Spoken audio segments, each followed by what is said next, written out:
stop frontin'. Baby, please show me something.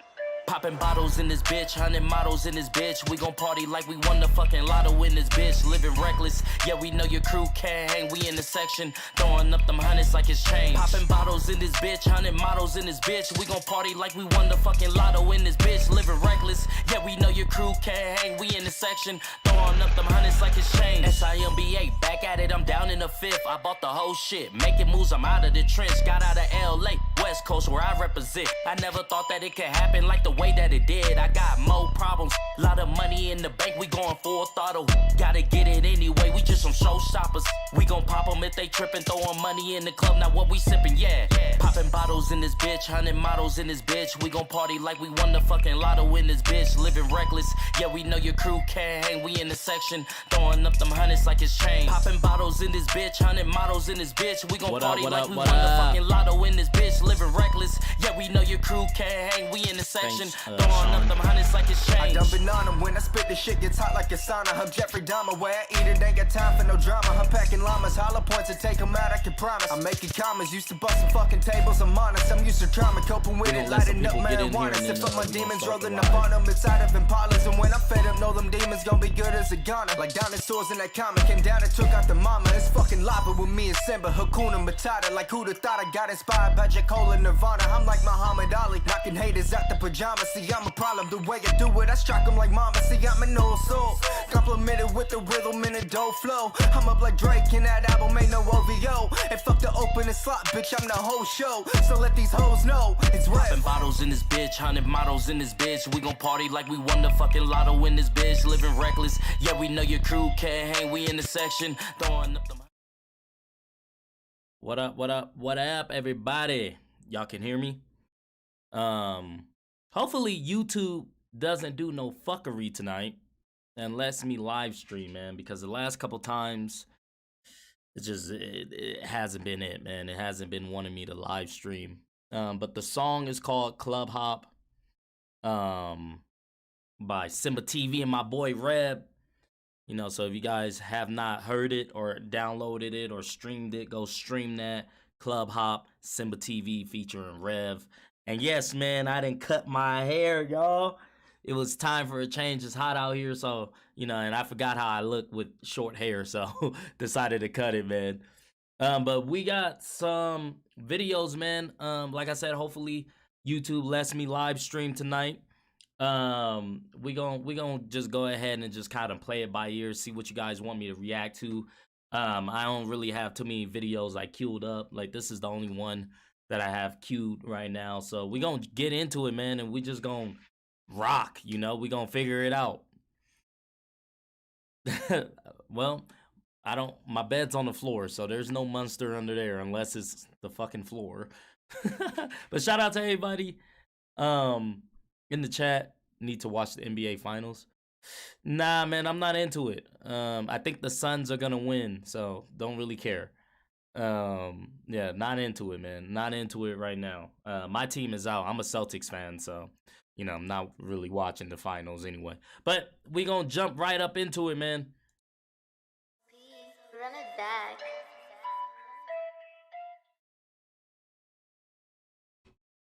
All right.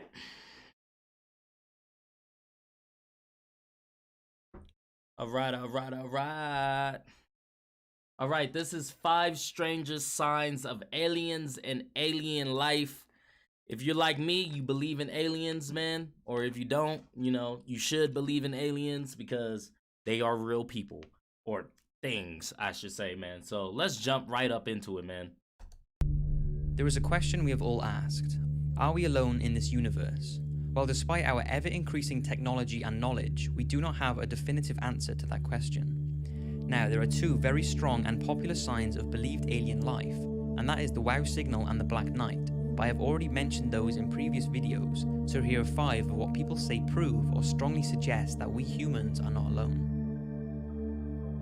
We're The link definitely between not alone. ancient Egypt and extraterrestrials has long been discussed, and we are all familiar with the speculation about alien intervention when it comes to the Egyptian pyramid design and construction. But whether you believe in that theory or not, there is one thing that people swear shows strong signs aliens did visit Earth during those times: the Egyptian hieroglyphics, which are literary characters in a symbolic alphabetic form of writing, and one of the most interesting discovered hieroglyphs. You know, man, when it comes to that stuff, that I can't fucking pronounce it, whatever. But when it comes to that writing, bro, when it comes to that, that's something different, because it's like, where did it come from, you know? And like, who actually reads this shit? Like, how can you read that?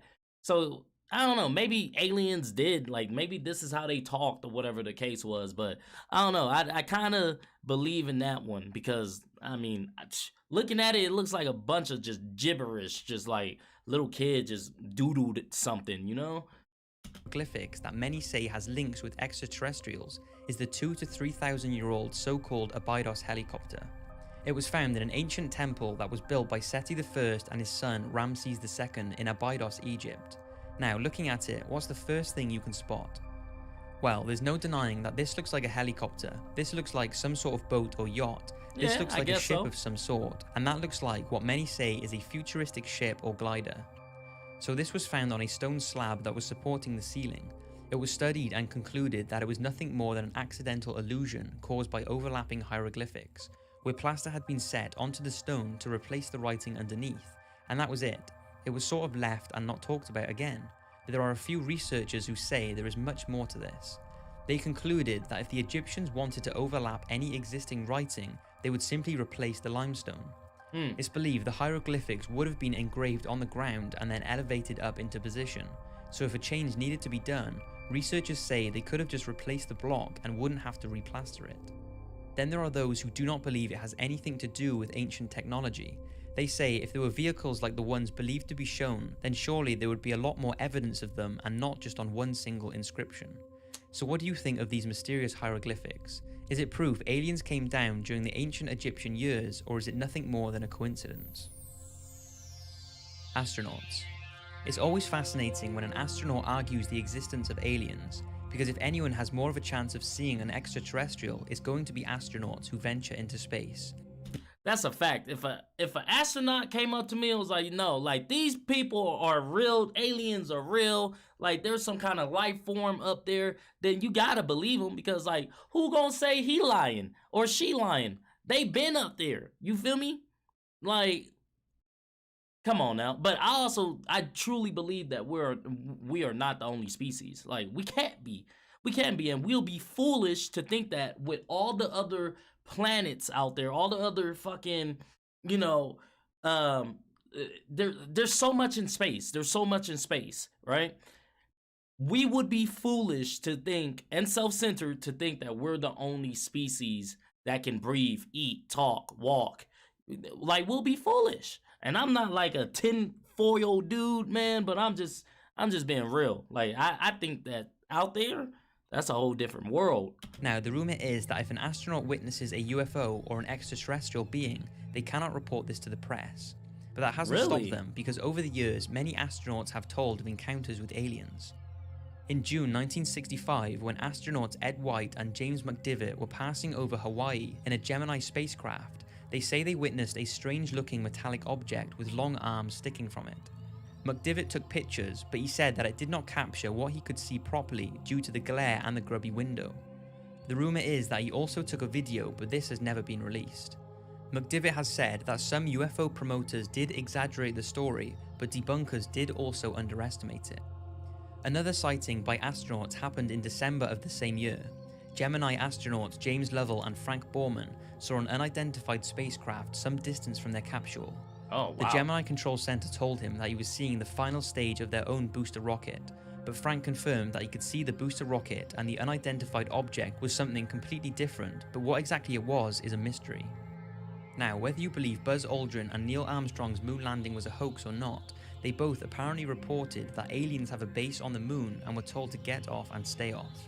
According to unconfirmed reports, both Neil and Buzz saw UFOs shortly after landing on the moon on the 21st of July 1969. What? According to former NASA employee Otto Binder, unnamed radio hams with their own VHF receiving facilities that bypassed NASA's broadcasting outlets picked up the following exchanges. What was it? What the hell was it? That's all I want to know. What's there? These babies are huge, sir, enormous. Oh my god, you wouldn't believe it. I'm telling you, there are other spacecraft out there, lined up on the far side of the crater edge. They're on the... That's low-key kind of creepy, man. Low-key kind of creepy, man. But, I mean, once again, we can't be the only species. Like, we just can't. I don't know. I don't know if you guys think that the whole moon landing thing was a hoax or not. I definitely think that we landed on the moon and, you know, something definitely went wrong. Just like he said, you know, apparently Neil Armstrong said that, you know, like fucking these alien people things told us to get off their planet, so we left. The moon watching us. According to former naval officer and Russian UFO researcher, Neil Armstrong relayed the message to Mission Control that two large mysterious objects were watching them after having landed, but the message was censored and never heard by the watching public. NASA's cover-ups. The fact that NASA conceal information from the public has led many to believe that they are aware of the existence of alien life. And one of the most talked about cases of a NASA cover-up comes from Dr. Edgar Mitchell. He was part of the Apollo 14 space mission in 1971, and during his 2 lunar missions, he spent 33 hours on the moon. Dr. Mitchell said that he was aware of several UFO visits during his career, but each one had been covered up. He said that workers at the space agency had described aliens as little people who look strange to us. Dr. Mitchell stated that their technology is far more sophisticated than ours, and if they were hostile, we would be gone by now. Damn. He is also told that the believed Roswell alien crash of 1947 was real, and the reason it was covered up was because the US did not want the Soviet to know of the craft's technology, and they did not know if the apparent alien being was hostile or not. I believe that. Apparently, officials from NASA have commented on Dr. Mitchell's statements by saying, NASA does not track UFOs and is not involved in any sort of cover-up about alien life on this planet or anywhere in the universe. Dr. Mitchell is a great American, but we do not share his opinions on this issue. But Edgar continues to claim that aliens and alien craft are real and is positive that we are being watched right now. Another thing people more recently have pointed out is the International Space Station's HD live feed is often cut when objects are seen in space. In 2014, NASA allegedly cut the live feed coming from the Earth viewing cameras mounted on the space station just when a mysterious UFO appeared to hover over the Earth. UFO watchers claim that the drop-off in the live feeds as soon as a UFO comes into view is an obvious and deliberate attempt to hide what they believe are regular sightings of alien spacecrafts observing Earth. Oh yeah. Some say this is the moon or a lens flare, and others believe it's an alien craft. Also, UFO watcher Toby Lund apparently spotted a UFO on the live stream outside the space station before the stream was interrupted for around 15 seconds. Needless to say, it's certainly strange that NASA cut the video when things like this happen. Maybe it's just a coincidence due to them experiencing technical difficulties, or maybe they know something that we don't. The size of our universe. Now, even those who do not believe in the UFO or alien photos and videos going around, there are many that say, due to the sheer magnitude of the universe, it's impossible for there not to be another life form. To understand why people say alien life must be out there, you must first realize how big the universe is. Exactly. It's believed that the diameter of the observable universe is around 28 billion parsecs, which is around 93 billion light years. Now, a single light year is just under 6 trillion miles, which is a ridiculous number. So 6 trillion times 93 billion. And don't forget, that is just what we can observe. And it's not that we don't have the technology to observe any further, it's just that light from other objects hasn't had enough time to reach Earth since the beginning of the cosmological expansion. Insane. And with all that, astronomers at the University of Auckland have said that it's believed there are around 50 sextillion planets in the observable universe. Now I will leave you to decide whether you think that only one out of those 50 sextillion planets can harbour any form of life. Some believe that civilizations are currently existing on Earth-like planets right alongside us, and others believe we could even be the bacterias of another life form. Add all of that with the possibility of infinite or multi-dimensions and you take things to a whole nother level. Whether you believe in any of those theories or not, there is absolutely no denying that the universe is incredible and has left us with many unanswered questions. The Men in Black. Now, although this sort of ties in with the thought that NASA are covering things up, the Men in Black deserve a talk on their own. The Men in Black are thought to be government agents who harass or threaten UFO and alien witnesses to keep them quiet about what they have seen. Over the years, there have been many myths flying around about them, and whether they exist or not is still a mystery. But if they do, then many say it proves that there is something out there that the government do not want us to know about.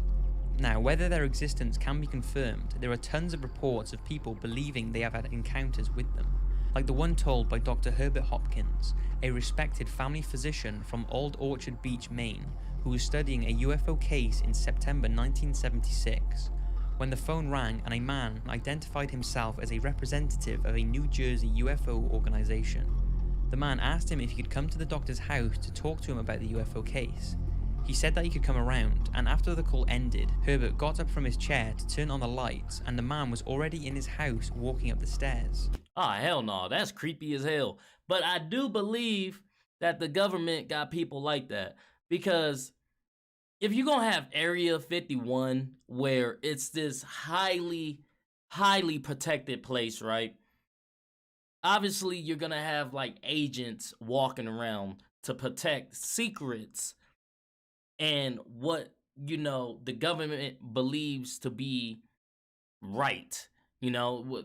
So I truly believe that that whole, maybe they're not called Men in Black, I don't know, but I definitely believe there's agents walking around just like, hey, yo, if you don't shut the fuck up, if you don't shut up, bro, I swear we're coming back for you type shit. Like, I don't know, man. That it just makes a lot of sense to me. Hopkins was so shocked at how he was in the house without knocking in such a short amount of time, and was even more shocked at the man's strange appearance. He said in an interview he wore a neatly tailored black suit, black shoes, black socks, a white shirt with black tie, and a black hat.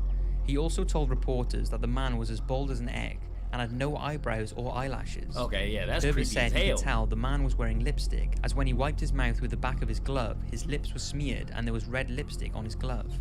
His voice was apparently passive, as if it was a machine, and they began talking about the UFO case when this strange man ordered Herbert to destroy all the evidence he had gathered about the case. He apparently got to his feet and said very slowly, "My energy is running low, must go now, goodbye," before steadily walking down the stairs and disappearing. Dr. Hopkins was left terrified and has no idea what happened that night. Another very unique case started on the 14th of October 2009, when two witnesses believed they saw a triangular unknown aerial object outside of a hotel, and a UFO case file was opened. Then, several weeks later, two unidentified men in black visited the same hotel looking for the two witnesses who saw this UFO. The two witnesses were not there at the time, so the men in black harassed the hotel staff for approximately 30 minutes before leaving.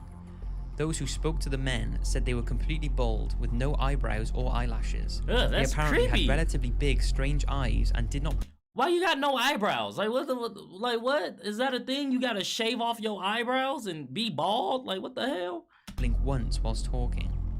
Now, there is no real proof whether or not the video footage and reports are a hoax, or whether it really did happen and the men in black are out there trying to keep us from knowing too much.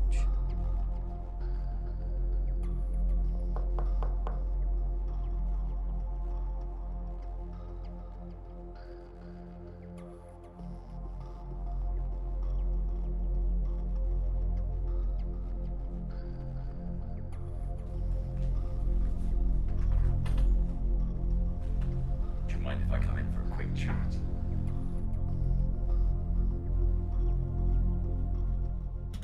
I like what he did there at the end, man. I really do. I don't know. Like I said, I believe that aliens exist, man. I believe they are here. They walk among us, dog. And like I said, we would be stupid to believe we're the only intelligent creatures walking, talking, and eating, man. I don't know. Y'all let me know how y'all feel. Real.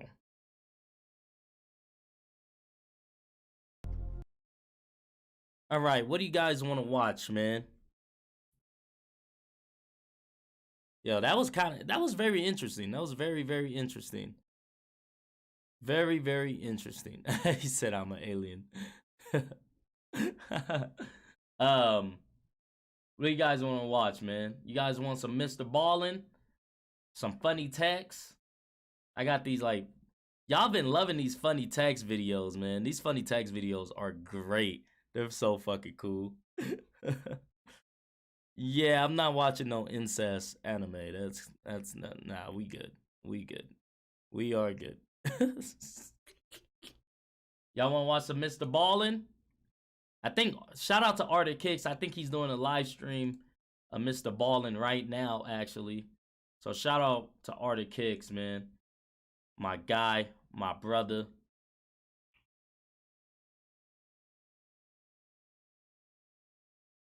Let's see, what y'all want to... Disturbing photos, disturbing videos. Let's see what this is.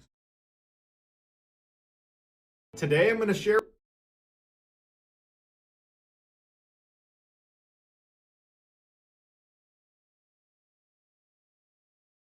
Hey, shout out to David, man, for keeping the chat clean. Thank you, brother. You know, you always got me. Sean, I don't know what you talking about, but relax, bro. Like, relax, because David will block you off the channel. For real. I'm doing good. We got Mr. Ballin' top 3 videos with disturbing backstories part 1. You guys know I love Mr. Ballin'. The way that he tells his stories and gathers his information is so cool, man. So I can't wait to jump up in it. Let's do it. Today I'm going to share with you 3 progressively more disturbing stories, and at the end of each of them, I'm going to share with you the video that is famously associated with them. But before I get into today's stories, if you're a fan of the strange, dark, and mysterious delivered in story format, then you've come to the right channel, because that's all I do, and I upload 3, 4, even 5 times every week. So if that's of interest to you, please give the like button a wedgie, and then also subscribe to this channel and turn on all notifications so you don't miss any of my weekly uploads. Go ahead and subscribe. All right, let's get into today's stories. Hit that thumbs up too.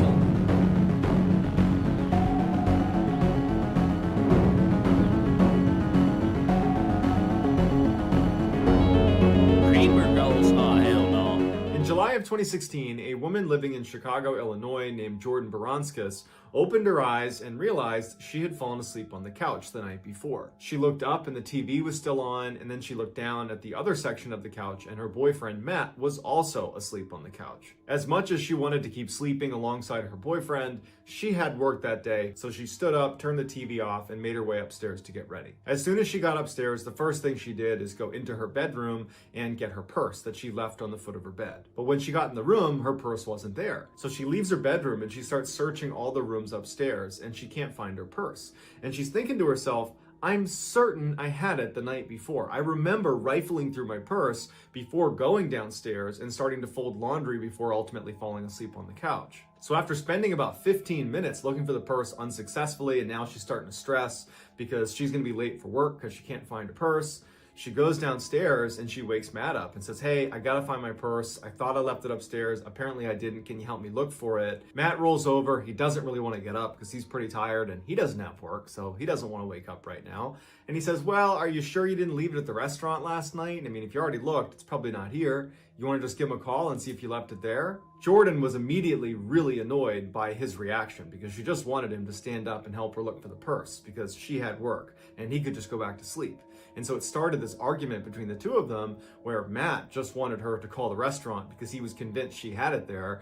And Jordan was like, no, I know I had my purse. I'm positive I had it last night before I fell asleep on the couch with you. So their argument begins to escalate a little bit, and that's when Jordan remembers that they had recently installed a Nest camera downstairs to monitor their dogs whenever they were gone. And she thought, we can just look at the footage on the Nest camera. Hold on.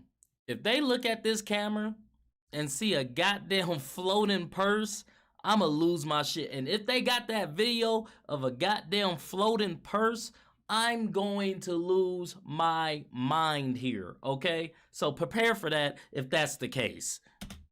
We can see me walking into the apartment and I will either have or not have my purse in my hand. And so Jordan opens up her app and she calls Matt over and they go back to the night before, right before they left for the restaurant. She's got her purse in hand, they leave the front door, and then several hours go by and they come back in and very clearly Jordan has her purse in her hand. And Jordan turns to Matt and says, told you so. And Matt's like, okay, fine, let me help you look. And as they're about to put the app down, she realizes on the Nest camera timeline that motion was detected at 3:30 in the morning when they were both clearly asleep on the couch. And so she calls Matt back over and says, here, look, there's motion detected at 3:30 in the morning. And they hit play. After the couple had fallen asleep on the couch with the TV on, a hooded figure emerges from their upstairs Oh, hell no, bro. You see this weird ass nigga moving right here? Oh. hallway and stands at the top of the stairs and just watches the two of them sleep. Before he left, he stole her purse along with a couple of other things from their apartment. And somehow this guy has never been caught, and he's been given the nickname Creeper Ghost. How did he, what the? Yo, he really was just chilling in the house. That's not what I expected, but I mean, that's not good either because obviously they got robbed. Like, what? Hallway and stands at the top of the stairs and just watches the two of them sleep. Before he left, he stole her purse along with a couple of other things from their apartment. And somehow this guy has never been caught, and he's been given the nickname Creeper Ghost. That's crazy, man. Edna Centrone was born on October 10th, 1954 in Puerto Rico, and she was brought to New York by her mother when she was about 5 years old. Edna's family had no money. Her mother, who supported her, was a clerical worker at the New York City Board of Education, where she would bring 2 boiled eggs to work every day so that she wouldn't have to pay for lunch. Edna's family lived in Lower Manhattan on Delancey Street, a neighborhood that was famous for waves of ethnic immigration. Edna had a tough childhood, but she would say she was loved and had enough. In 1987, Edna would meet her future husband, William. William had been visiting his brother at his brother's girlfriend's house in Upper Manhattan. When William walked into the kitchen, Edna was sitting there, and he was so struck with her beauty, he immediately left the room, found his brother, and said, "Who is that woman sitting in the kitchen?" And his brother would tell him that that was Edna. William went right back into the kitchen, and the two of them hit it off right away, and almost immediately they were dating. Every morning, William would leave his Brooklyn apartment and drive all the way to the north end of Manhattan. He would pick up Edna and then drive her to Midtown where she worked. And then he would fight traffic to go to his job. So it was just this horrible, horrible morning commute. But he loved Edna so much, he had no problem in the world doing it. Any chance he got to be around Edna, he was happy. A couple of months after they met, Edna would move in with William in his apartment in Brooklyn, and then 2 years later, they would get married. They discovered that Edna was not able to have kids of her own, and so they talked about adopting, and they were really excited about it, but they kept pushing it off for financial reasons. Like a lot of other couples in their neighborhood, they both had to work multiple jobs in order to make ends meet. Edna worked Monday through Friday as an administrative assistant for Marsh & McLennan, which was a large insurance broker located in the World Trade Center. William was a doorman in an apartment building on the swanky Upper East Side. Monday through Friday, after he was done working as a doorman at about 3 p.m., he would go to Harlem, where he and Edna owned a small flower shop, and he would work there until 8 p.m. at night. And then over the weekends, he and Edna would work at the flower shop. For fun, they liked to drive north to Bear Mountain State Park, where they would meet up with friends and relatives for barbecues and cookouts. And anytime they had a little bit of extra money, they loved going to Atlantic City and spending a little bit of cash on the slots and then taking advantage of the free food that came with gambling. But more than anything else, William and Edna got the most enjoyment out of each other. They were madly in love and inseparable for all 14 years they were together. That even on their worst days, when they came home and things just weren't right, they would always sit down together and they would eat their favorite ice cream and watch their favorite TV show together. On September 11th, 2001, William dropped Edna off at the World Trade Center where she worked. She made her way up to the 93rd floor of the North Tower where Marsh & McLennan was. She took her seat at her desk and began the day like any other day. At 8:46 a.m. that morning, a plane that had been hijacked by Al-Qaeda terrorists intentionally flew into the North Tower, crashing into floors 93 through 99. Bro, that hurts my heart, bro. That hurts my heart. Yo. I'm sorry for anybody that lost anybody in 9/11, man. It's still such a touchy subject, man. That hurts my heart. Everyone on board the plane and hundreds of people inside the towers where it was struck were killed instantly. Edna survived the initial crash, but she, like everybody else who was at floor 92 and up inside the North Tower on 9/11, were all trapped. Shortly after the crash, a cameraman on the ground was filming the impact site on the side of the World Trade Center, and they inadvertently captured Edna Centrone coming to the edge, clutching onto a metal girder, and she appears to be waving as if she's hoping someone is going to come up here and save her. But of course, there was no way to get to her. And she, like so many others that were trapped inside of the Twin Towers, had to make the terrible choice of waiting for the fire to consume me or jumping out this window. Wow. We don't know what her final choice was. However, we do know she was one of the 2,976 people who lost their life during that terrorist attack. Wow, man. Wow.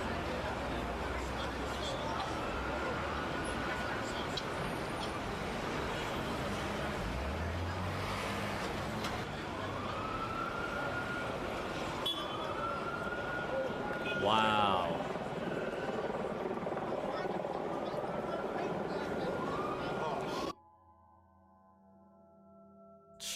That hurts, man. That's sad. Rest in peace. Rest in peace.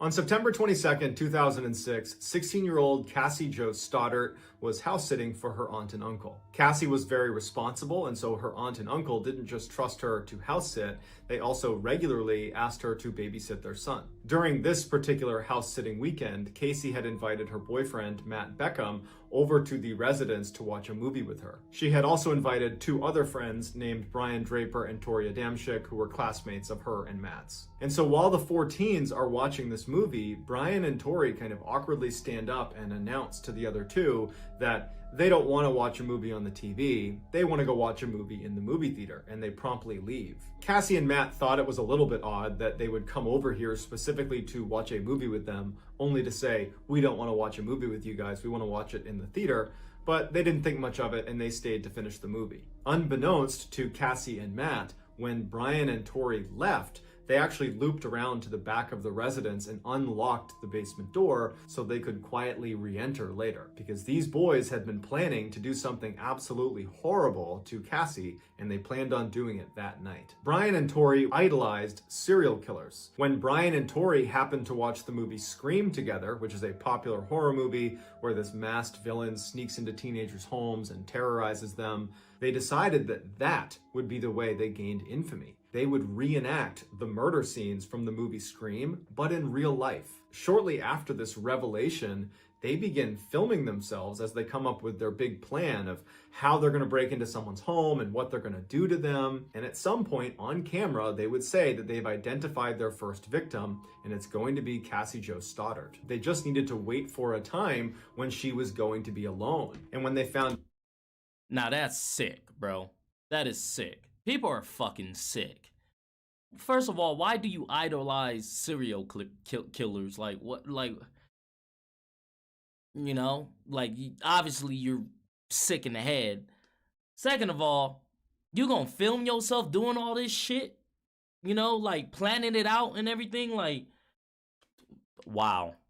Out she was going to be house sitting over that weekend in September for her aunt and uncle, they put their plan into motion. But when they showed up and Matt Beckham was there, Cassie's boyfriend, it kind of screwed up their plan. And so that's why Brian and Tori had stood up and said they were going to go watch a movie at the movie theater, because what they really wanted to do was come back later when Matt wasn't there anymore so they could attack Cassie. So Brian and Tori leave, and they do go to the movie theater, and they do buy tickets because they figure this is a great opportunity to create a solid alibi for themselves. But they don't stick around for the movie. They get back in their car, and they drive around and film themselves excitedly talking about how great it's going to be when Cassie's all alone and they can attack her. After a couple of hours of driving around, they can't wait any longer, and they figure that Matt must be gone by now. They park at the end of the street, they get out, they put on their masks and their gloves, and they sneak around to the side of the house where there was that open door that Brian had left. They open it up and then go inside of the residence where Cassie was, and they can hear upstairs that Matt is still there. Brian and Tori at this point felt so committed that they just said, you know what, we're gonna have to kill Matt too. So straight out of a horror movie, Brian and Tori hide in the basement wearing their mask and their gloves, they've got their knives, and they start making all this noise to try to get Cassie and Matt to come downstairs to see what's making all the sound. But it doesn't work. They don't come downstairs. So the next thing they do is they go to the circuit breakers and they cut the power to the house, hoping that Matt and Cassie will come downstairs to try to turn it back on. But again, Matt and Cassie stay upstairs. And so Brian and Tori turn the power back on and just continue to make sounds in the basement in hopes that Matt or Cassie, or hopefully both, would come downstairs so they could live out this fantasy. Meanwhile, upstairs, Matt and Cassie hadn't heard any of the sounds going on in the basement, but when the power went out, Cassie got really frightened and she asked Matt would he please stay with her overnight, and so Matt calls his mom and asks if that would be okay, and she says no, but you can invite Cassie over to our house and she can stay with us, and then tomorrow morning I'd be happy to drive her back to her aunt and uncle's house. But at the time the offer was made, the lights had come back on and Cassie had kind of calmed down and said, you know what, Matt, I'm actually just fine. I'm gonna stay here. At approximately 10:30 p.m. that night, Brian and Tori could hear Matt's mom showing up, picking him up and taking him home. And they were fairly certain that Cassie was alone, but they were gonna wait for a couple minutes to make sure she really was. As they were waiting, Matt actually called Tori and said, hey, I just left Cassie's house. Can I come meet up with you guys?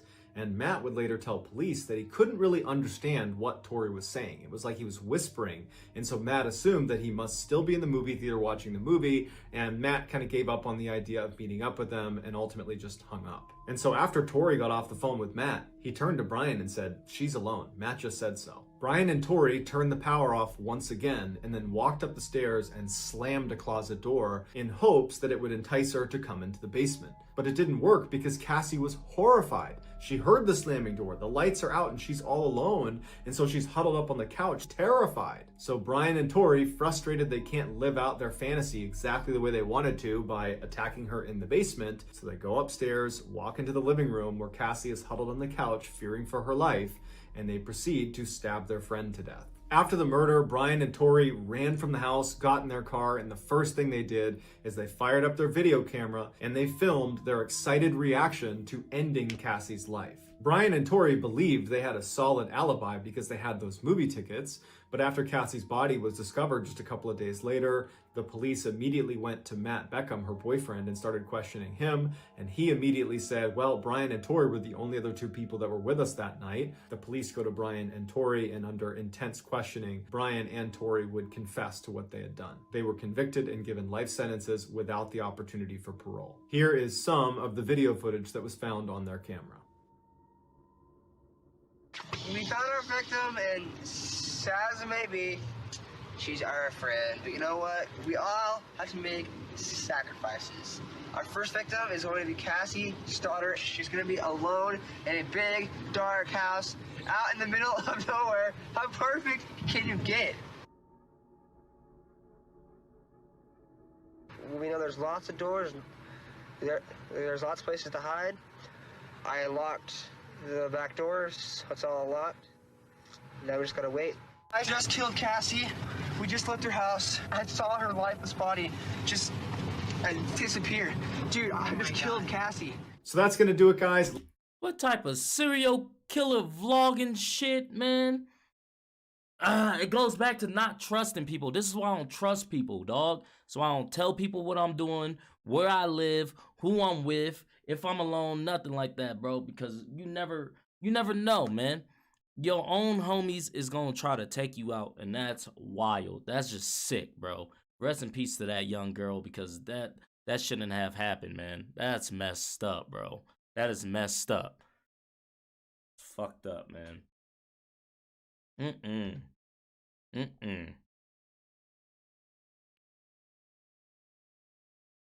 Man, oh man. That was intense, y'all. That was intense for sure. Oh yeah, trust nobody, man. Keep your privacy, bro. Keep your privacy, you know? You have to. Don't let people know what you doing, when you doing it, how you doing it, nothing. You feel me? And keep that thing on you. Trying to tell you, keep protected with, no matter if it's a knife, a gun, goddamn bazooka, I don't know, like, but stay protected out here in these streets because people are freaking sick, bro. Like, you heard that? He was so happy about it too. He was so happy. Well, I just killed my friend. Like, what the fuck, bro? Why are you happy about that? Like, that's really sick, man. That's really sick. But we gonna jump into part 2. This is top 3 videos with disturbing backstories part 2, man. Let's get it. Today, I'm going to share with you 3 progressively more disturbing stories, and at the end of each of them, I'm going to share with you the video that is famously associated with them. But before we get into today's stories, if you're a fan of the strange, dark, and mysterious delivered in story format, then you've come to the right channel, because that's all I do, and I upload 3, 4, even 5 times every week. So if that's of interest to you, please offer the like button a ride home from soccer practice, but then don't show up. Also, please subscribe to this channel and turn on all notifications so you don't miss any of my weekly uploads. All right, let's get into today's stories.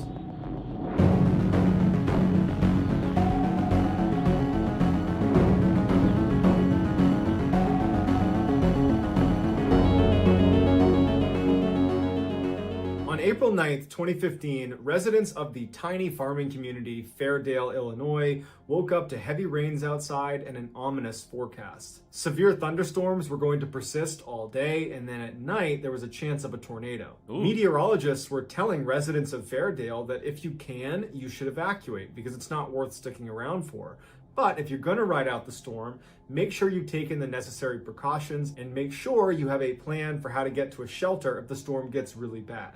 That morning, some forecasters were saying this tornado could prove to be one of the biggest in Illinois' history. But most of the 152 Fairdale residents had lived here their whole lives, and they'd seen bad storms before, even tornadoes, and they had ridden them out before. How could this one be any different? You know, most of the time, the worst that happened was maybe a power line comes down and you lose power for the day. But unlike previous storms, this one was getting worse and worse by the minute.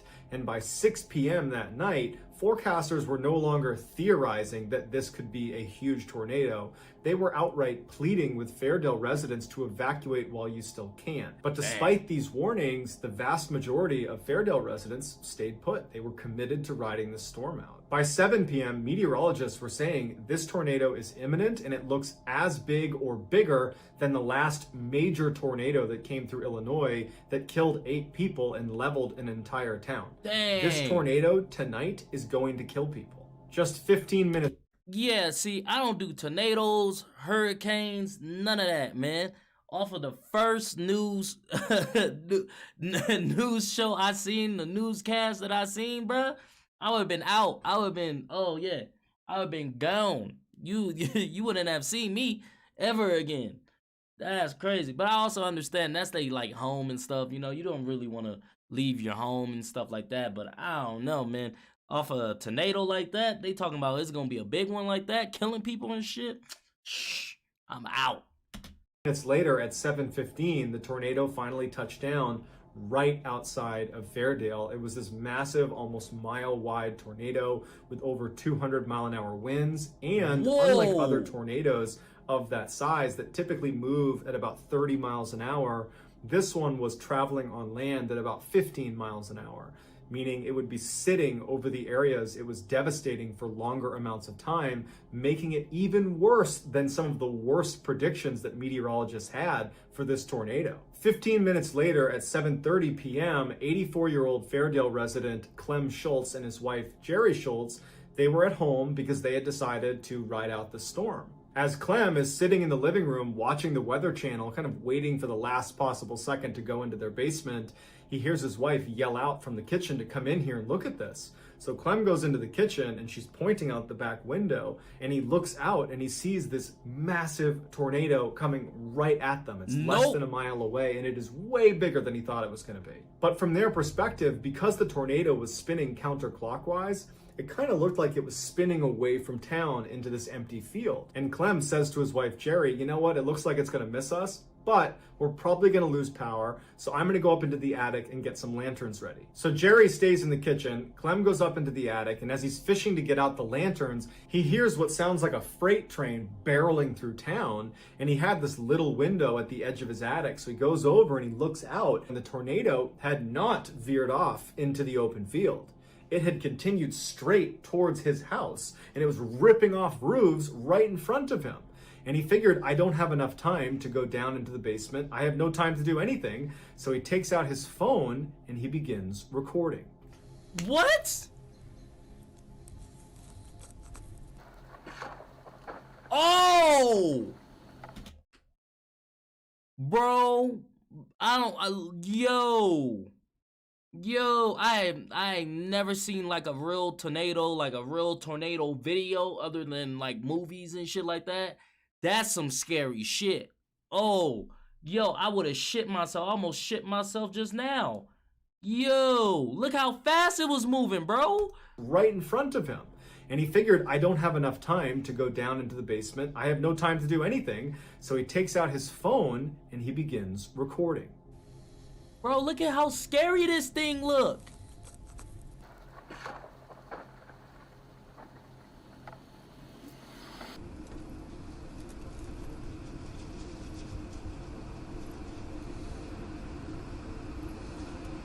Nah, fam.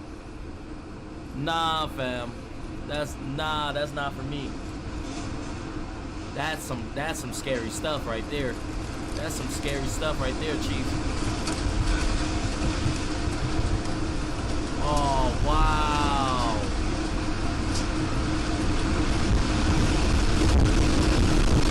Oh my goodness.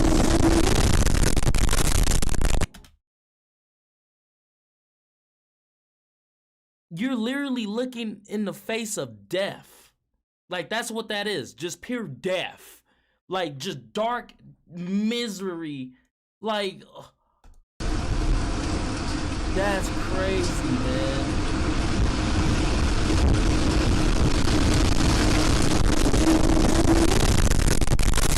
Pure darkness, bro. Clem's house, along with all the others in that video, collapsed. And initially, Clem thought he had died because it went totally quiet and it was totally dark. And he actually said out loud, "Am I dead?" But it was the pain in his back from a crushed vertebrae that told him, no, you survived. And he begins to kind of pull himself out of the rubble, and before long, a neighbor is pulling him out. And as soon as he's out of the rubble of his house, he looks around, and his whole community is pretty much gone. And as he's standing there kind of bewildered, his neighbor says, "Clem, don't look down." And Clem says, "Why?" And his neighbor says, "Because your wife is under you and she's dead." When the dust had finally settled, not only had Clem's wife been killed, but Clem's neighbor had been killed as well, because the tornado went directly through their two houses. That video that Clem shot is now used to educate people on how dangerous tornadoes really are, and how anytime a tornado is coming through your area, never go outside to film it, seek shelter. Wow. On Sunday, February 12th, 2017, Abigail Williams was over her best friend, Liberty German's house for a sleepover. Abby and Libby were 13 and 14 respectively. That night, as they're laying in bed, they were looking out the window hoping they saw snowflakes come down, because there was apparently this huge storm that was going to roll through the next day, and they were hoping that if it did, school would be canceled the next day. But when they woke up the next morning, it hadn't even snowed. However, they found out that in Delphi, Indiana, where they lived, school had been canceled preemptively in anticipation of this big storm that never really amounted to anything. So the girls got a free day off where they could actually go outside and enjoy it. So the girls start talking about how they're going to spend their extra day off, and Libby suggests, well, why don't we go check out the Monon High Bridge? It was this abandoned bridge that crossed over the stream, and a lot of their classmates would take pictures on it and post it to their social media, and the girls figured this is a great day to go do that. So Libby asks her grandmother, Becky, who was her primary caretaker, if it would be okay if they went for a hike over near this bridge. Becky gives them permission, but with the caveat that they would find their own ride there and back. So Libby convinces her older sister Kelsey to give them a ride there, and Libby speaks to her father Derek, and he says he can pick them up, but he'd only be able to pick them up at a very specific time, which would only give the girls a couple of hours at the bridge, but they thought that was fine and that was plenty of time. So a couple hours later, at about 1:30 in the afternoon, Kelsey drops off the two girls at the start of the trail that's going to bring them to this bridge. We know the girls made it to the bridge because at 2:07 p.m., Libby posted a picture to her social media of Abby walking across the bridge. At 3:11 p.m., Libby's father, Derek, texted her and said, "Hey, I'm going to be there in a minute. Just want to make sure you guys are there to meet me." And she didn't text Derek back, and Derek would later say that that was pretty unusual for her. At 3:14 p.m., Derek arrives at the meeting spot, and the girls are nowhere to be found. And so Derek tries calling. There's no answer. He texts his daughter, no response. And so he ends up calling Becky, Libby's grandmother, his mother, and says, "Hey, did the girls contact you and change plans about where I was picking them up or when?"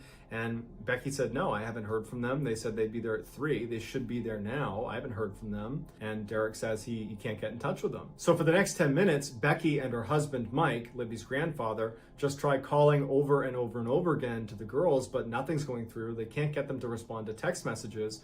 So Mike leaves and meets up with Derek in the parking lot, and the two of them begin walking the trail to try to find these girls. At this point, the family's not suspecting foul play. They're thinking, the girls probably got lost, or they lost track of time, or their phones just ran out of batteries, or maybe they did get hurt and they can't move, but it's probably not that serious. They're creating scenarios in their head to rationalize what's happening.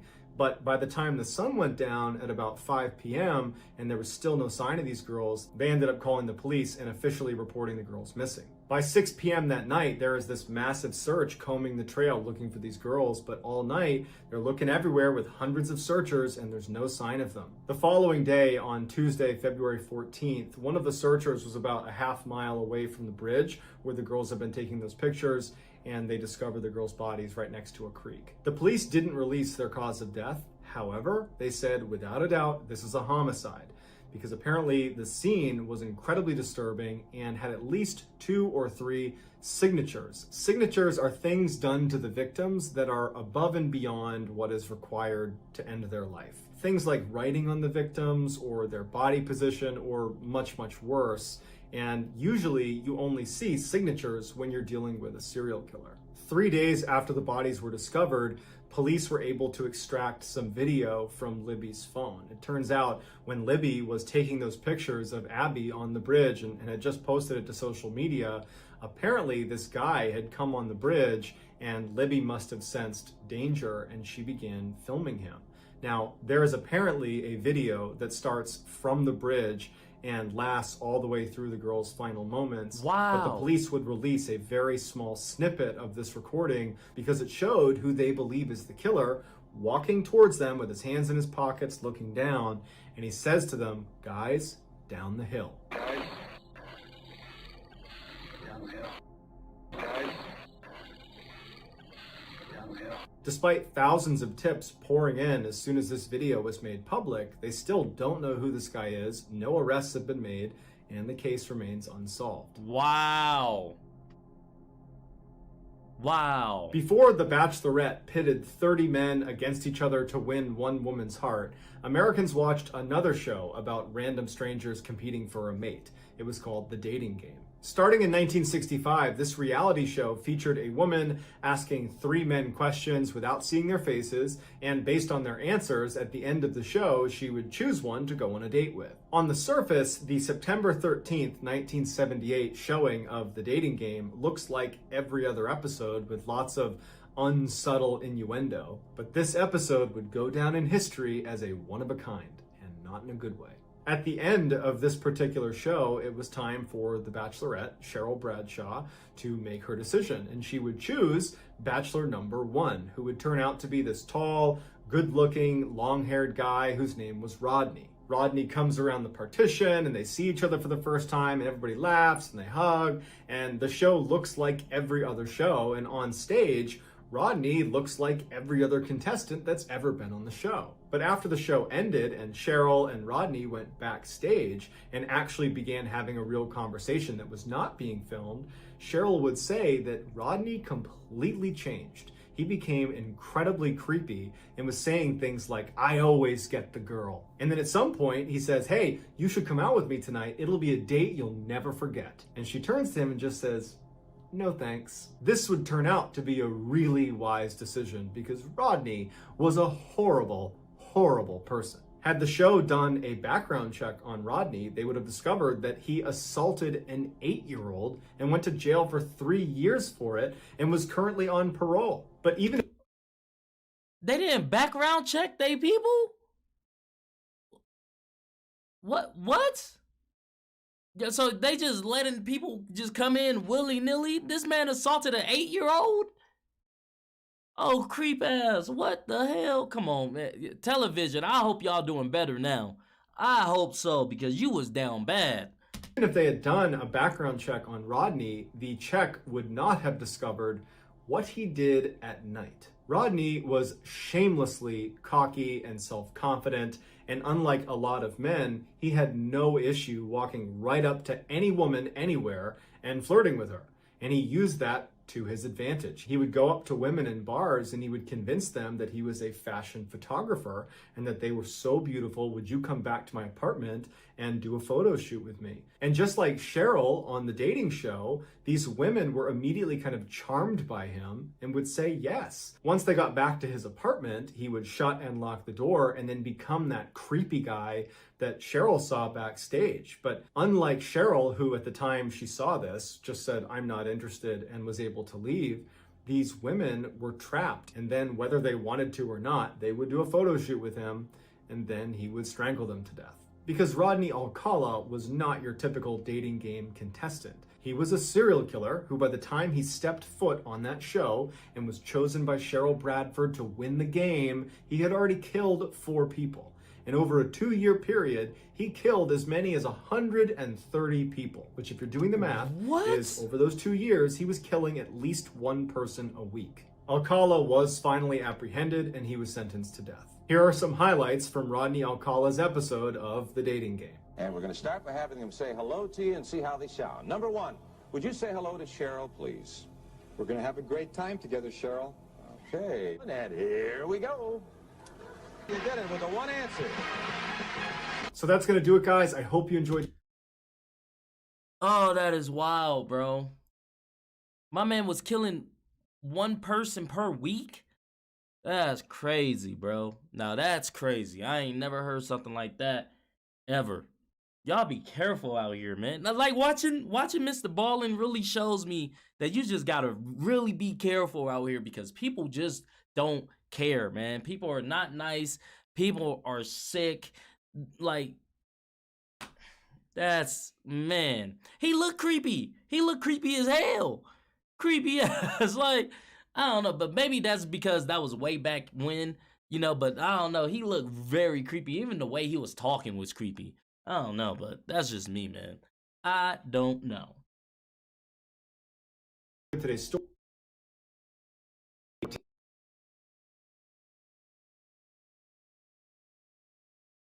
Sheesh. That's something crazy, man. Shout out to everybody in the chat. Shout out to everybody watching. Chilling with your boy. Means a lot. How you guys doing out there?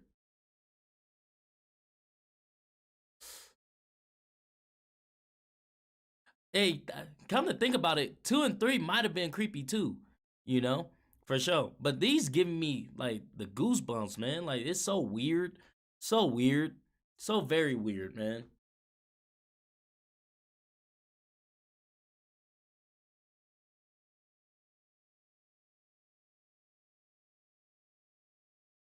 Yeah. Hey, David, I agree. It does make you wonder, right? Really does. All right, we're going to get into part 4. This is top 3 videos with disturbing backstories, part 4. Let's get it. Today, I'm going to share with you 3 progressively more disturbing stories, and at the end of each of them, I'm going to share the video that is famously associated with them. But before I get into today's stories, if you're a fan of the strange, dark, and mysterious delivered in story format, then you've come to the right channel, because that's all I do, and I upload 3, 4, even 5 times every week. So if that's of interest to you, please ask the like button if you can borrow their car, and then return it with the gas gauge on empty. Also, please subscribe to this channel and turn on all notifications so you don't miss any of my weekly uploads. All right, let's get into today's stories.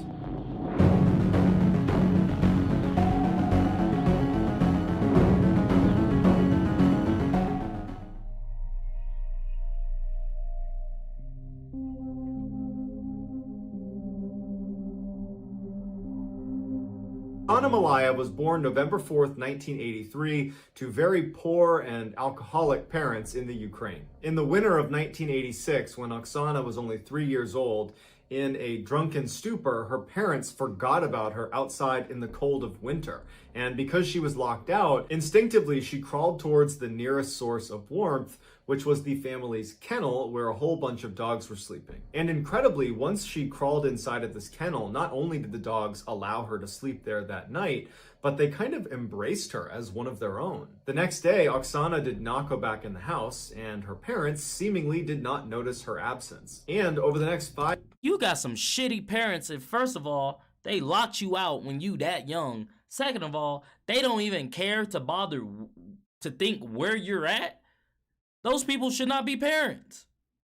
5 years, Oksana would stay with this family of dogs, essentially living like she was part of their pack, which meant over those 5 very formative years from ages 3 to 8 years old, Oksana had almost no interaction with humans. Oksana rapidly learned how to behave like a dog and began only walking on all fours. She would bark instead of try to speak, and she would eat raw meat. By the early 90s, Oksana no longer identified as a human. She identified as a dog. And it was in the early 90s when a passerby happened to see Oksana running around on all fours in the back of her house in the woods, and they called the police, wondering what was wrong with this person. The police show up, and Oksana's dog family runs out and starts barking at the police to protect Oksana, and Oksana would start barking ferociously to protect herself from being captured. But eventually the police would use meat to lure the rest of the dogs away so they could retrieve the child. When she was taken into custody, doctors saw that she not only had forgotten how to walk on 2 legs, she also couldn't speak. And doctors were concerned that because she had had almost no exposure to human language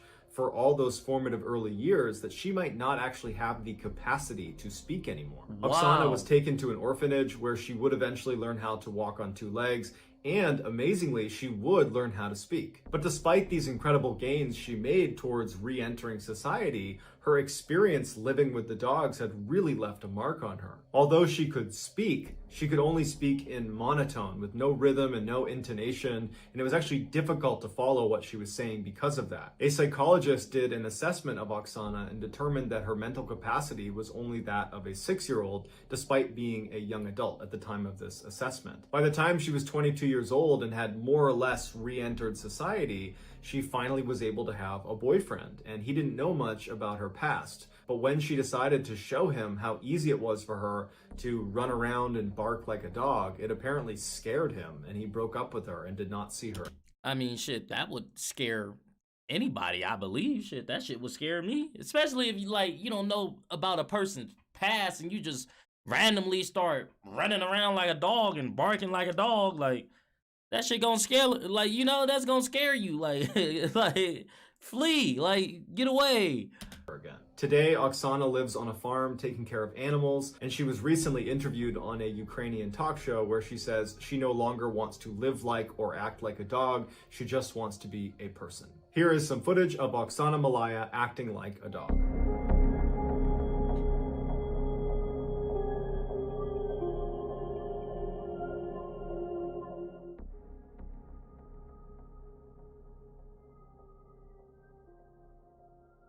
After being apart for many years, identical twin sisters Ursula and Sabina Eriksson were finally reunited on May 15th, 2008. Within 24 hours of their long-awaited reunion, the 41-year-old Swedish sisters boarded a ferry for Liverpool, England. They arrived in Liverpool at 8:30 in the morning on Saturday, May 17th, and their first stop was going to the St. Anne's police station, where Sabina would tell them that she's very concerned for the safety of her kids back in Ireland. The police would say, okay, we'll follow up, and they got in touch with their counterparts in Dublin, Ireland, who went over to the house and everything was fine. So the women leave the police station on foot and they make their way over to a bus stop, and they ultimately board a bus bound for London at about 11:30 in the morning. So they get in the bus and they start moving, and the driver asks them to take their luggage and put it in the luggage hold. But the women aggressively refuse to give up their luggage, and in fact, they start clutching their luggage against their chest. So the driver starts to feel really uncomfortable about having these 2 women on the bus, and ultimately decides to just pull over at a service station outside of the city and tell them to get off the bus. They get off, and the driver ends up calling the police and telling them there's something weird going on with these 2 women. I don't know what's inside their bags, but you might want to come check it out. As it happened, there was already a police officer at this service station who came right over to the women and started talking to them as the bus driver took off. During their conversation, the police officer felt like these 2 women were not a threat to anybody, and it was just a big misunderstanding, and they let them go. So the officer leaves, and these 2 women who don't have a car start walking down the highway on foot. Shortly thereafter, a security camera on the highway picks up the 2 women walking down the median of this very busy highway. And at some point, they try to cross the street. And it's obvious as you're watching this video that they're not going to make it. There's so many cars. And immediately, Sabina gets hit by a car. Now, Sabina was only grazed by the car, so she was okay. And she and her sister went back to the median of this highway. But enough motorists saw this happen that they called the police. And it just so happened that the responding patrol car that was in the area was being shadowed by a film crew that was filming for a TV show called Traffic Cops. So this patrol car shows up with cameras rolling, and they're able to get the sisters from the median over to the shoulder on the other side of the road. And they're talking to them like, what's going on? What are you doing here? And on camera, everything seems totally fine. Like, there is no major issues here. These women were just stranded and were making some bad decisions walking down a highway on foot. Then all of a sudden, Ursula turns away from the officers and tries to run into traffic. And there are cars whizzing by. They have not stopped traffic. And one of the officers manages to grab her arm, but only gets her jacket, which she's able to wriggle out of before launching into traffic, literally leaping into traffic. What is the reason?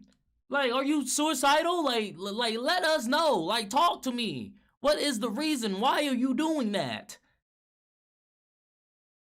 And gets hit by a huge truck going 60 miles an hour and gets thrown down the road. Literally a second later, as everyone's like, what is going on? Sabina yells, they're gonna steal your organs! And she leaps into traffic and gets hit by another car. Immediately, police run in the road, they stop traffic, and they go up to Ursula, who was the first to get hit, and they see her legs are definitely broken, but she's alive.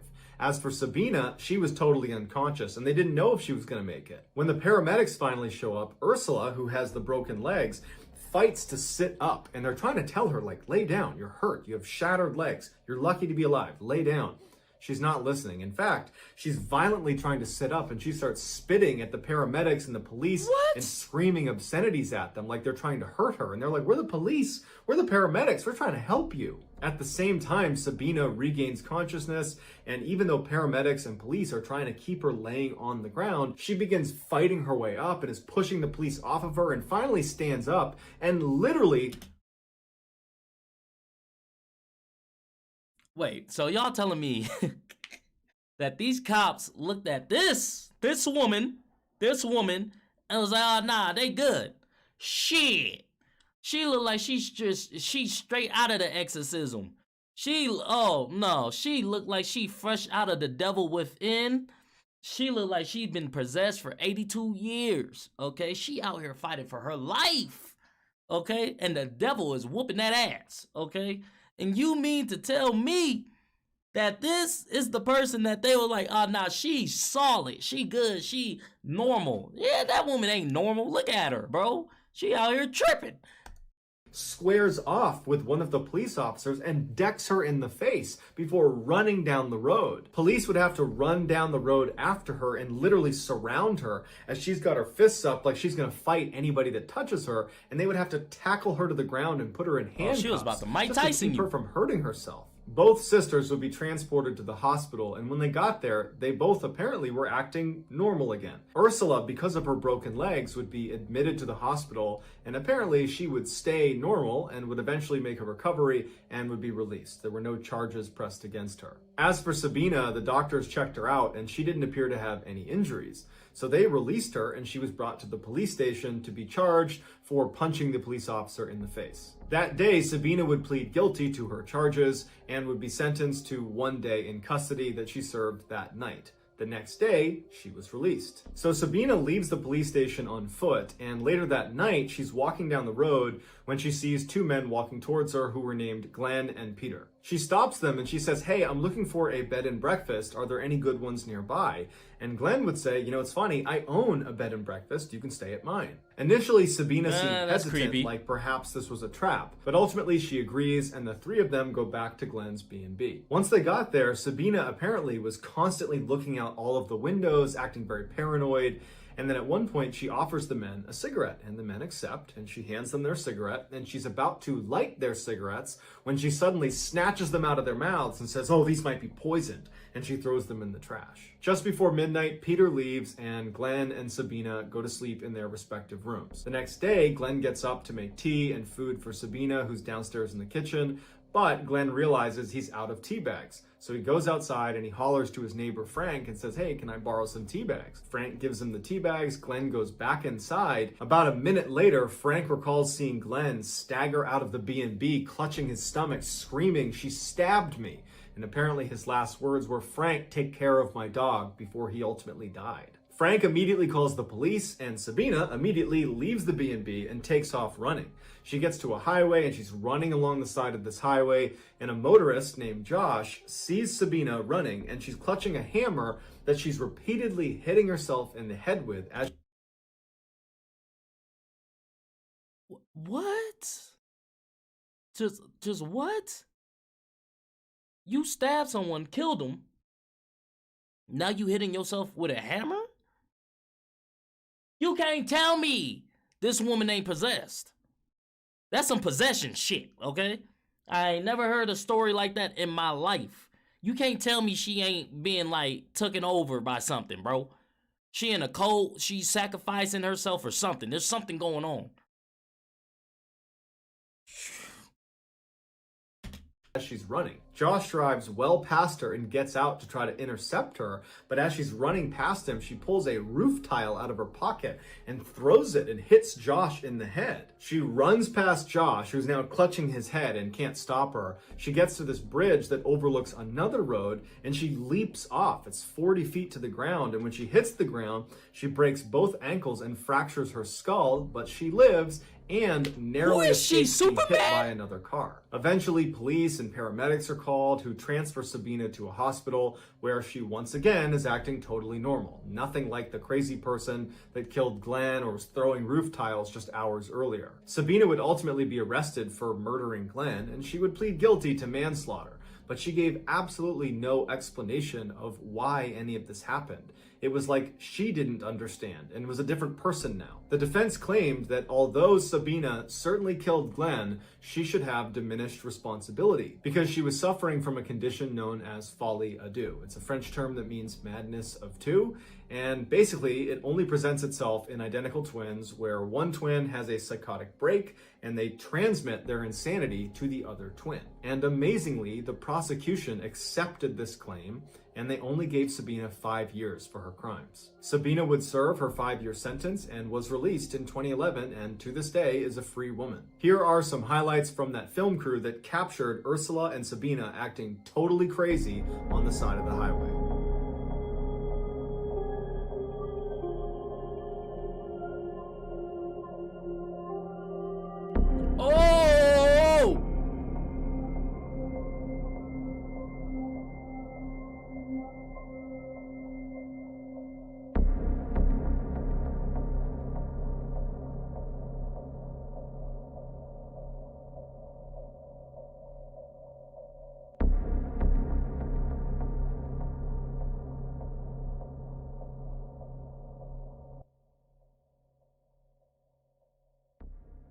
In June of 2011, law student Lauren Giddings was only one test away from completing her dream and becoming a public defender. Even though she had a ton of studying still to do, she had taken off the first week in June to go to her sister's wedding where she was the maid of honor. Right before she left the wedding to go back to school, she joked with her family that she was going to be locking herself in the library and just studying 24/7 and that nobody should get in touch with her. But when she got back to campus, none of her classmates that she studied with saw her at the library. And in fact, when they didn't see her for a couple of days, they started reaching out to her and texting her and calling her to see if she was okay.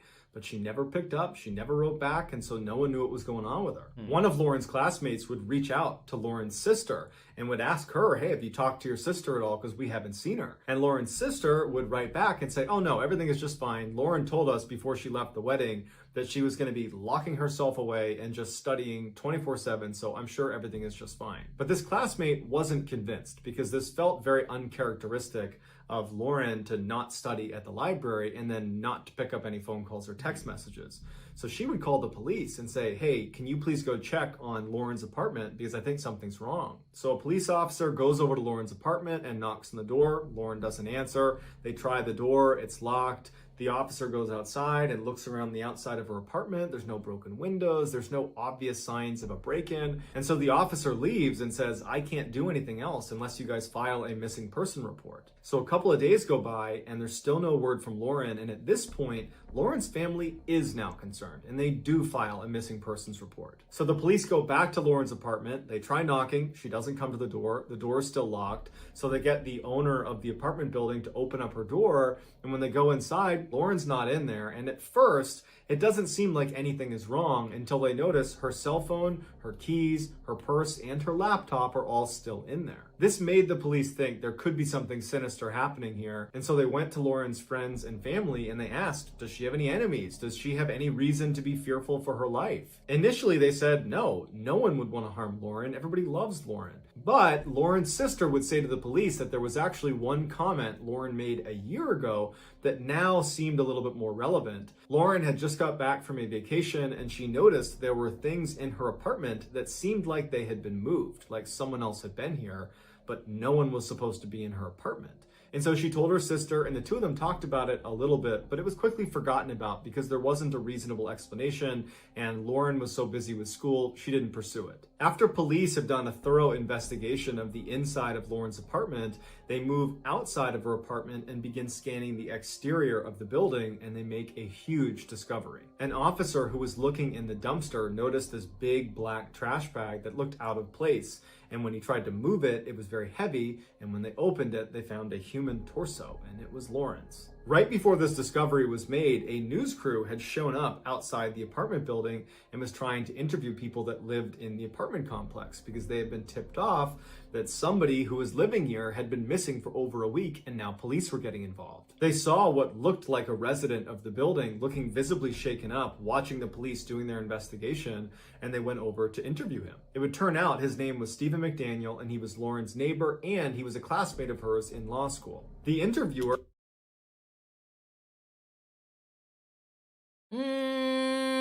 resident of the building looking visibly shaken up, watching the police doing their investigation, and they went over to interview him. It would turn out his name was Stephen McDaniel and he was Lauren's neighbor.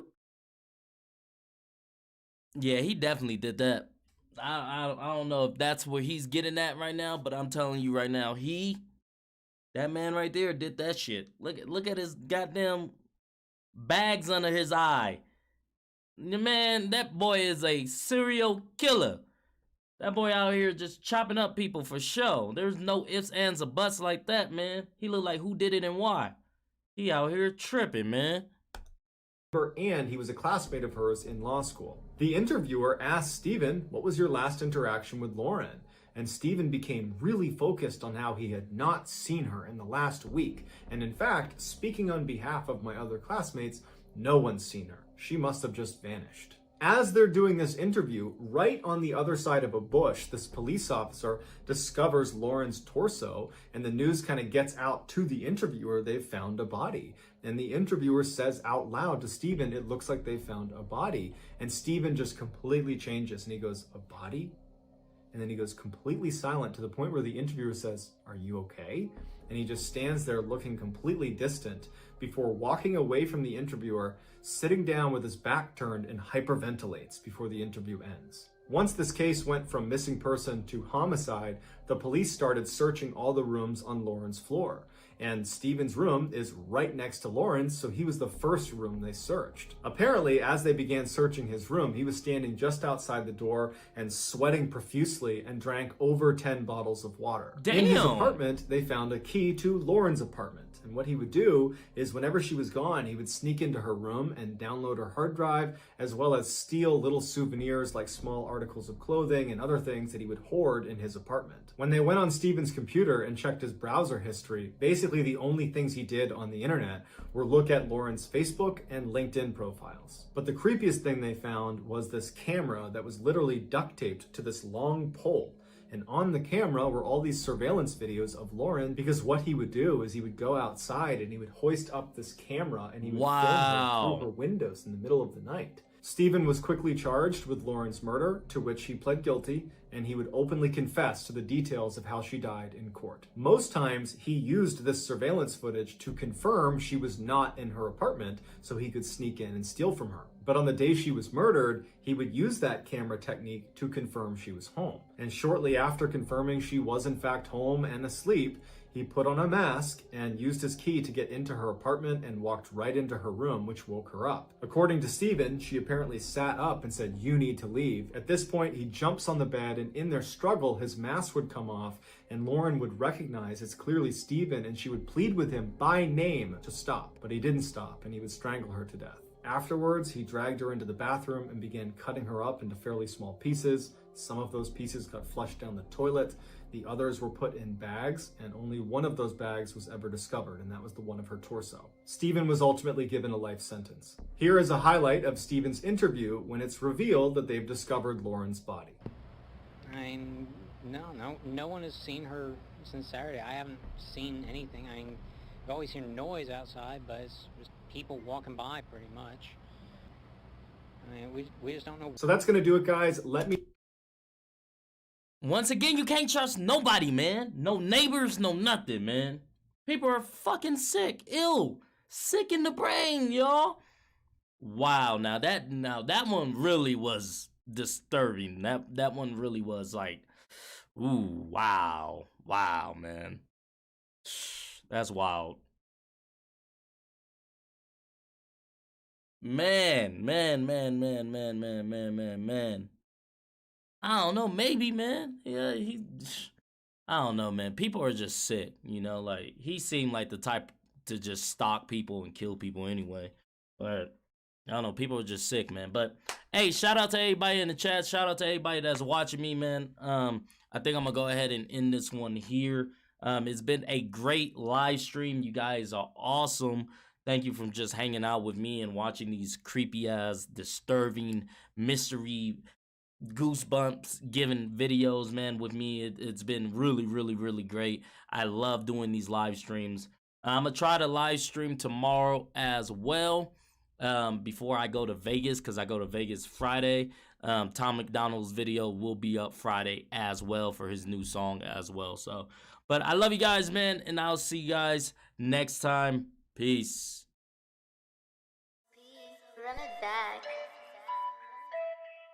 She just wanna shake some ass, stop frontin'. Baby, please show me something. Popping bottles in this bitch, 100 models in this bitch. We gon' party like we won the fucking lotto in this bitch. Living reckless, yeah, we know your crew can't hang. We in the section, throwing up them hundreds like it's change. Popping bottles in this bitch, 100 models in this bitch. We gon' party like we won the fucking lotto in this bitch. Living reckless, yeah, we know your crew can't hang. We in the section, throwing up them hundreds like it's change. SIMBA, back at it, I'm down in the fifth. I bought the whole shit, making moves, I'm out of the trench. Got out of LA, West Coast where I represent. I never thought that it could happen like the way that it did. I got more problems, lot of money in the bank, we going full throttle. Gotta get it anyway, we just some showstoppers. We gon' pop them if they trippin', throwing money in the club, now what we sippin', yeah. Popping bottles in this bitch.